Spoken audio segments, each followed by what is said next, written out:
याद रखो हश्र के मैदान में मैं खुदा के सामने तुम्हारा दामन पकड़ूंगा और पूछूंगा, या अल्लाह मैं तेरे महबूब उम्मत की क़ियादत का बेड़ा लेके आगे बढ़ा था, मगर ये लोग मुझे रोक रहे थे।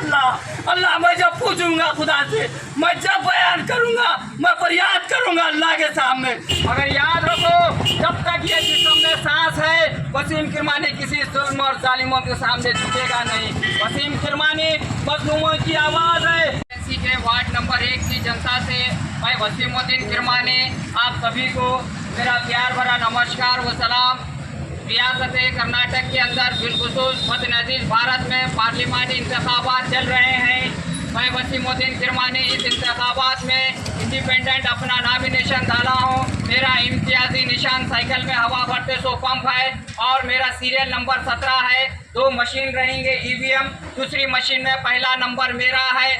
मैं तमाम बिरादरान वतन से और बिलखुसूस इधर पार्लियामेंट कॉन्स्टिट्यूंसी की जनता से, ये वार्ड नंबर 1 की जनता से इस बात की गुजारिश करता हूँ कि आप गौर से सुनिए कि मेरा इस इंतखाबात में हिस्सा लेने का मकसद क्या है, मैं इस इंतखाबात में क्यों हिस्सा लिया हूँ, आपको ये जानना बहुत ज़रूरी है।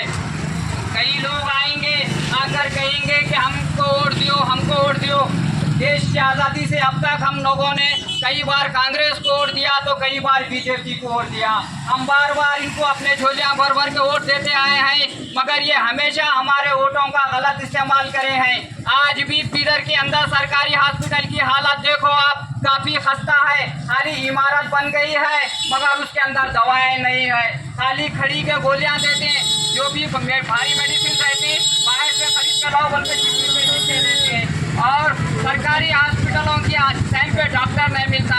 मेरा एक दोस्त था जिसकी वालदा को हॉस्पिटल में एडमिट करे थे, मैं वहाँ पर इत्तेफाकन मौजूद था। मैंने अपने आँखों से देखा है एक पुरानी बिल्डिंग के अंदर मेरे दोस्त की वालदा बेड के ऊपर पड़े हुई है और कोई डॉक्टर नहीं है। जब मेरे दोस्त की वालदा को मैंने देखा तो सांस ऊपर नीचे हो रही है। मैं डॉक्टर को ढूंढते हुए नई बिल्डिंग तक भागा, उधर भागा मगर डॉक्टर टाइम पे नहीं मिला।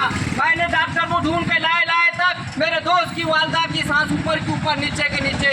टाइम पे उसको ऑक्सीजन नहीं मिला मेरे दोस्त की वालदा को, फिर उसको ऐसा पंप मारने का हैंड पंप से डाल के जब ऊपर लेकर गए तो जब तक डॉक्टर कहता है कि इनका इंतकाल हो गया। तो ये सरकारी हॉस्पिटल की हालात है, मजलूमों के साथ ये जुल्म हो रहा है। हमने बार बार वोट डाले मगर कभी हमारे साथ हमारी सेहत का सही जो है ना इलाज नहीं होता। आज गवर्नमेंट स्कूलों की हालत देखो, गवर्नमेंट स्कूलों के अंदर जो है सो ना ऐसी बुरी हालत है। हर सरकारी स्कूल के अंदर बिल्डिंग सही नहीं, बिल्डिंग के अंदर कलर सही नहीं, बिल्डिंग के अंदर फर्नीचर सही नहीं, बिल्डिंग के अंदर स्कूल के अंदर टीचर सही नहीं।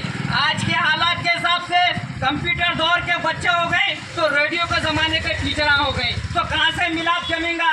तो टीचर, नए टीचर का भी भर्ती होना बहुत ज़रूरी है। सरकारी स्कूल, सरकारी हॉस्पिटल का डेवलपमेंट होना बहुत ज़रूरी है। मेरी लड़ाई है फ्री हेल्थ, अच्छी हेल्थ, अच्छा इलाज होना। अगर ज़्यादा कोई बड़ी बीमारी होती है तो लिख देते हैं कि गुलबर्गा जाओ, हैदराबाद जाओ, बेंगलोर जाओ। हम क्यों जाना हैदराबाद, गुलबर्गा, बेंगलोर? क्या हम ये फ्रिज खरीदी तो भी उसका टैक्स दे रहे हैं, हम वोट दे रहे हैं। हम क्यों बेंगलोर गुलबर्गा जाना इलाज के वास्ते? तुम मेरा साथ दो, तुम मुझे वोट दो, मैं तुम्हारा इलाज बिदर में कराऊंगा। बड़े से बड़ा इलाज भी अगर रहेगा तो बिदर के ब्रह्म हॉस्पिटल में कराऊंगा, वो इंतजाम लाऊंगा। और हर सरकारी स्कूल के अंदर अच्छे टीचर्स का अपॉइंटमेंट कराऊंगा, अच्छी बिल्डिंग बनाऊंगा, बच्चों को जो सुना एडमिशन दिलाऊंगा, एजुकेशन को इम्प्रूव कराऊंगा। कई बच्चे बच्चियाँ ग्रेजुएट हैं, बीएड हैं, बीए हैं, एमए हैं, पीएचडी है, मगर आज उन्होंने 6,000 8,000 में अपनी जवानी बर्बाद कर रहे हैं। जबकि उनकी सैलरी होना चाहिए 80,000 1 लाख रुपए उनकी सैलरी होना चाहिए, मगर मजबूरी में 6,000 8,000 12,000 की तनख्वाह पे काम कर रहे हैं। ये गलती है हमारी, हम सरकारी स्कूलों को बर्बाद कर दिए हैं। ये पैसे वाले ये मिनिस्टर अपने प्राइवेट इंस्टीट्यूशन, अपने प्राइवेट हॉस्पिटलों को डेवलप कर रहे हैं, जिसमें कई बच्चे ग्रेजुएट होकर मजबूर हैं 6,000 12,000 की नौकरी करने के वास्ते। ये प्राइवेट इंस्टीट्यूशन वाले ये तालीमी याफ्ता बच्चों की मजबूरी का फ़ायदा उठा रही, इनको 12 घंटे रवारी 6,000 8,000 में। मैं इन सब का मुस्तकबिल बनाऊंगा। जितने भी बीएससी बीएड पीएचडी हैं सबको 80,000 1 लाख रुपए सैलरी मिलना चाहिए। तुम्हारा हक है ये, तुम पढ़ लिख के काबिल बने, तुम्हारा हक और अधिकार तुमको दिलाऊंगा, सरकारी स्कूलों को डेवलप कराऊंगा। और मैं जो काम लेके आगे बढ़ा हूँ, रियासत कर्नाटक के अंदर ये निगाहें ढूंढ रही हैं कौन ऐसा रहबर है मुसलमानों का, कौन ऐसा कायद है दलितों का, कौन ऐसा रहनुमा है पसमंदा तबका का। आज कोई नहीं है। मरहूम कमरुल इस्लाम साहब की वफात के बाद मुसलमान सियासी यतीम और बेवा हो चुका है और पॉलिटिकल पार्टी मुसलमानों का इस्तेमाल करती है, मुसलमानों को से वोट मांगती है। वोट लेते वक्त मुसलमान इनको सेकुलर नजर आता है, जब कामयाब हो जाते हैं, जब हैवानात के अंदर मुसलमानों को पर हो रहे जुल्म अत्याचार की बात आती है तो इन्हों बच्चों भी चुप्पी थाम लेते हैं। इन्हों जब निहायत सेकुलर बन जाते हैं। क्या मुसलमान सेकुलर नहीं है? कितने जुल्म हुए मुसलमानों को ऊपर, कितने तकलीफ है। बार बार मैं देखता रहा ऐवान असेंबली ऑफ कर्नाटका में कौन ऐसा एमएलए होगा, कौन ऐसा लीडर होगा, कौन ऐसा मिनिस्टर होगा जो मेरी कौम के ऊपर हो जुल्म अत्याचार की तर्जुमानी करेगा। लानत है ऐसी क़ियादत के ऊपर, कौम के नाम पे टिकट लेते, कौम के नाम पे वोट लेते, मगर जब कौम के मसाइल आते तो दबाव बन जाते हैं, जबान को ताला लगा लेते हैं। लानत है ऐसी क़ियादत के ऊपर। मैं ऐसी क़ियादत पैदा करने के लिए आगे बढ़ा हूँ। मैं मुसलमानों में, दलितों में रहनुमा रहबर तैयार करने निकला हूँ। मैं हार जीत की लड़ाई नहीं लड़ रहा, याद रखो, मैं हार जीत की लड़ाई नहीं लड़ रहा। मैं लड़ाई लड़ रहा हूँ मुसलमानों में, दलितों में, पसमंदा समाज में लीडर तैयार करने की लड़ाई लड़ रहा हूँ। हार जीत का फैसला अल्लाह करेंगी, खुदा करेगा, खुदा की जात पे भरोसा है मुझे। कुछ लोग ये कह रहे हैं कि वसीम किरमानी को खरीद लिया जाएगा, वसीम किरमानी को कमजोर दिखाया जाएगा, मगर याद रखो जब तक ये जिस्म में सांस है वसीम किरमानी किसी जुल्म और जालिमों के सामने झुकेगा नहीं। वसीम किरमानी मजलूमों की आवाज़ है, मुसलमानों का गदूर है, दलितों की आवाज़ है। मैं मिट जाऊंगा मगर कभी इन जालिमों के सामने अपना सर नहीं झुकाऊंगा। याद रखो, मैं जुल्म और नाइंसाफियों के खिलाफ हमेशा लड़ता था, जब तक ना मेरे जिस्म में सांस दिया है मैं जब तक इन जालिमों के खिलाफ लड़ता रहूंगा। मैं बीदर के डेवलपमेंट के लिए निकला हूँ, बिलखुसूस मुसलमानों में क़ियादत पैदा करने निकला हूँ। आज मुसलमान सियासी यतीम और बेवा हो चुका है और पॉलिटिकल पार्टी मुसलमानों को इस्तेमाल करती है, मगर जब बराबरी की चेयर देने की बात आती है, जब हुकूम तकसीम करने की बात आती है तो अंदर के अंदर बांट लेते हैं, बचा खुचा लागत टुकड़ा मुसलमानों के सामने फेंक देते हैं। मगर ये मुस्लिम कायदीन लानत है इनके ऊपर, वो टुकड़ा उठा लेके झोली में डाल लेके आ जाते हैं। इनके हलक में जबान नहीं कि हमने इतने वोट दिए, हमारे को इतने सीट होना, हमारा इतना अधिकार है बोल के नहीं बोलते। मैं यो सब बोलने के लिए आगे बढ़ा, वसीम किरमानी को कमजोर दिखाया जाएगा, मगर याद रखो जब तक ये जिस्म में सांस है वसीम किरमानी किसी जुल्म और जालिमों के सामने झुकेगा नहीं। वसीम किरमानी मजलूमों की आवाज़ है, मुसलमानों का गदूर है, दलितों की आवाज़ है।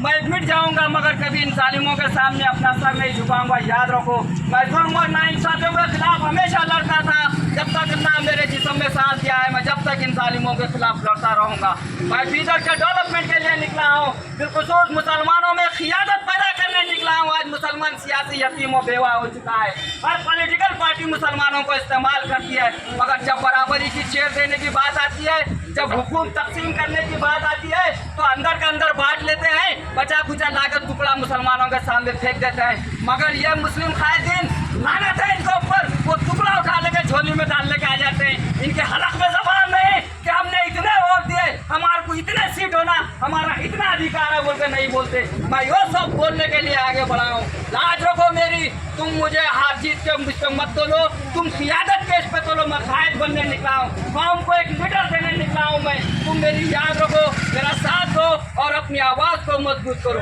रियासत कर्नाटक के अंदर 28 पार्लियामेंट कॉन्स्टिट्यूंसी है, भले ही तुम 27 पे सेकुलर पार्टियों को वोट दो, मगर आए मुसलमानों, आए दलितों, आए पसमंदा समाज के लोगों, तुम बीदर के अंदर अपनी लाज रख लो। आज अगर बीदर में तुम मेरा साथ देंगे तो पूरे रियासत के दलितों, पसमंदा समाज से ऊपर और मुसलमानों की इज्जत रहेगी। मैं सियासी वजूद की लड़ाई लड़ रहा हूँ, आगे की लड़ाई नहीं लड़ रहा। कुछ लोग ये कर रहे हैं, उनको सब कुछ मालूम है कि वसीम किरमानी बड़ी तेजी से आगे बढ़ रहा है। वसीम किरमानी की सलाहियत है, कायदाना सलाहियत है। वसीम किरमानी वक्त से हुक्मरानों की आँख में आँख डाल के मजलूम जनता के हकूक़ छीनने की ताकत रखता है। ये जानते हैं मुझको रोकने की बड़ी साजिश कर रहे हैं। याद रखो, जो मुझको रोकने की साजिश कर रहे हैं, तुमको भी मर के खबर में जाना है। तुमको भी इस जमीन की खुराक बनना है, मेरे को भी मर के जमीन में जाना है। तुमको भी कल क़यामत के दिन अल्लाह के पास खड़े रहना है, मेरे को भी मर के अल्लाह के पास खड़े रहना है। याद रखो, हश्र के मैदान में मैं खुदा के सामने तुम्हारा दामन पकड़ूंगा और पूछूंगा, या अल्लाह, मैं तेरे महबूब उम्मत की क़ियादत का बेड़ा लेके आगे बढ़ा था, मगर ये लोग मुझे रोक रहे थे। अल्लाह, मैं जब पूछूंगा खुदा से, मैं जब बयान करूंगा, मैं फरियाद करूंगा अल्लाह के सामने, या अल्लाह, मैं तेरे महबूब बंदों के महबूब की कौम की क़ियादत का बीड़ा लेके निकला था, मगर ये लोग मुझे रोक रहे थे, मुझे बदनाम कर रहे थे। मैं हश्र के मैदान में दामन पकड़ूंगा। मैं कोई चोरी नहीं कर रहा, मैं कोई डाका नहीं डाल रहा, मैं क़ियादत का जज्बा लेके निकला हूँ कौम की। आज मुसलमान सियासी यतीम और बेवा हो चुका है, कोई पुरसाने हाल नहीं है। ऐसी सूरत में हाल में मुझ गरीब को अल्लाह ने ये हिम्मत दिया है, ये सलाहियत दिया है, मैं आगे बढ़ रहा हूँ। याद रखो, कायदाना सलाहियत मामूली सलाहियत नहीं होती। कोई साहूकार किसी की कायदाना सलाहियत का मुकाबला नहीं कर सकता। अल्लाह ने मुझे जो नेमत दी है, कोई करोड़पति भी उसका मुकाबला नहीं करता। ये गॉड गिफ्ट है, अल्लाह की तरफ से मेहरबानी है मेरे हलक में जो ज़बान है। आज इंतखाबात जीतना है तो उसके पास दो ताकत होना, एक ब्रेन पावर, दूसरा टंग पावर, जबान की ताकत होना चाहिए। जमहूरी मुल्क में अगर इंतखाबात जीतना है तो ब्रेन पावर और जबान का पावर होना चाहिए। अल्लाह ने ये दो पावर भरपूर मुझे अता किया है और मेरी कौम को भी वो अल्लाह ने बहुत कुछ नवाजा है। मुझे उम्मीद है मेरी कौम मुझे निराश नहीं करेगी, एक कायद तैयार करके छोड़ेगी। शुक्रिया, खुदा हाफिज़, वाकुद्दान अल्हम्दुलिल्लाह रब्बिल आलमीन।